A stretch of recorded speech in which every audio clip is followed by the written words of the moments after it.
खुलुमबाय बड'लेण्ड रादाब नायगिरि बयखौबो बरायबाय। जथाखौ बर' माहारिया आजै आजौमोननि समनिफ्रायनो बाहायबोदों। जथाया बर' माहारिनि दोरोङारि बाहायजाग्रा मोनसे आगजु। जथाया मोनसे गोसो बोनो हानाय सिफुं बायदि थाल दामग्रा आगजु। जथाखौ खबामारि गोरोबलायनाय सोरजिनो थाखाय जरायै दामनाय जायो। बर' जथानि खबामारि रिंखांनाया गोबां गोमखां होयो। जथाखौ खेराइ फुजा, गारजा फुजा, बैसागु आरो दमासि फोरबोआव दामनाय जायो। बेजों लोगोसेनो गोबां बायदि बायदि बर' हारिमुआरि आरो धोरोमारि फोरबोफोरावबो जथाखौ दामनाय जायो। जथाया गोसो बोनो हानाय तालफोरनि गेजेरजों दोरोंफोरखौ फोथांनानै लाखिदों। बर' माहारिनि मोन 6 दामग्रा आगजुफोरनि GI टेग मोननायफोरनि गेजेराव जथायाबो मोनसे। बर' माहारिनि GI टेग मोननो हानाय मोन 6 आगजुफोरा जादों खाम, सेरजा, सिफुं, थरखा, गंगना आरो जथा। बिटिआरनि गाहाय खुंगिरि प्रमद बर'नि नाजानायाव बे मोन 6 बर' माहारिनि दामग्रा आगजुफोरा GI टेगखौ मोननो हादोंमोन।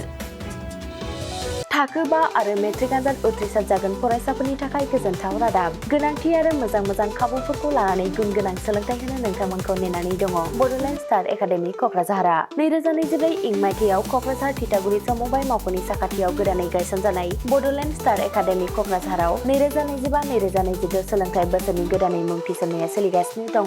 बड'लेण्ड स्टार एकाडेमियाव 6 थाखोनिफ्राय 9 थाखोसिमनि फरायसाफोरा बर' बिजोङाव आरो 11 थाखोनिफ्राय 12 थाखोसिमनि फरायसाफोरा बर' बिजों आरो इंराजि बिजोङाव मुं थिसननो हागोन। बेनि थाखाय आर'ज बिलाइ आरो पान्डुलिपि बिलाइगासिनो दङ।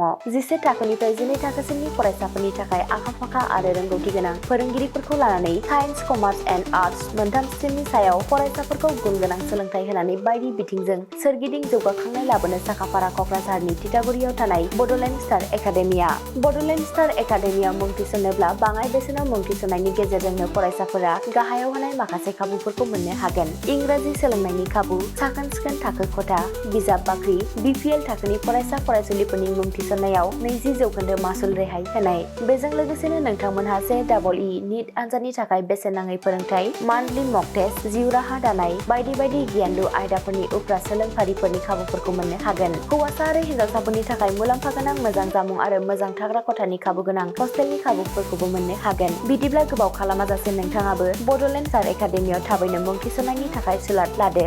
आबुङै मिथिनो थाखाय जानबुं अनजिमा 6000349997 एबा 7638008149 एबा 6003494371 आव फोनांजाब खालामदो।